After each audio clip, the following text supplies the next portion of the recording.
So what we know so far is that a woman who appeared to be in her 50s died after being transported to hospital in life-threatening conditions. A man who appeared to be in his 40s has reportedly stabbed her here on Anna Avenue. Here's what Inspector Michel Marin had to say.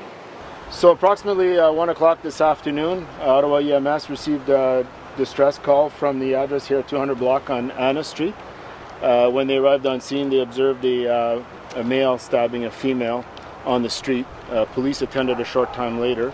The female was transported to hospital with life-threatening injuries. She has since succumbed to the injuries. The male was taken into custody a short time later without incident by Ottawa Police. The Ottawa Police Major Crime Unit is currently investigating the matter and will be updating the story as it goes along. Are these two known to each other? My understanding is that yes, they are. I believe the male was in his 40s and the female would have been in her 50s. It was actually one of the neighbors who heard her scream, "Oh God, help me, please help me." So she ran out of her house just as the first paramedic was arriving. Here's what she witnessed. We could hear this scream, blood-curdling scream out of a woman, "Help me, God help me," something to those effects. And I was in my pajamas and seeing we're waiting for the hospital because my son's in there. He had major surgery.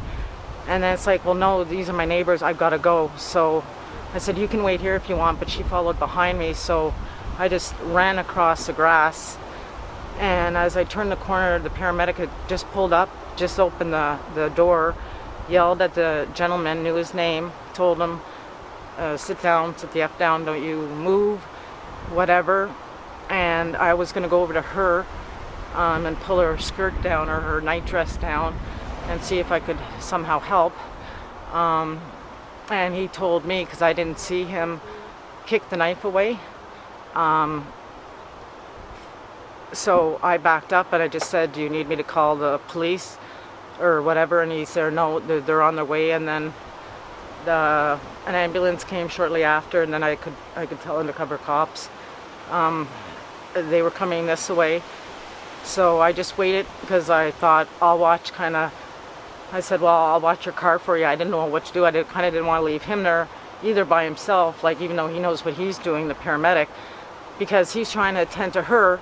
But then you got this guy that he's kicked the knife away, but I mean the guy's got blood from here all the way down here, and this one guy's going to try and do two things, you know, so I didn't want to kind of leave him at the corner until somebody else at least came.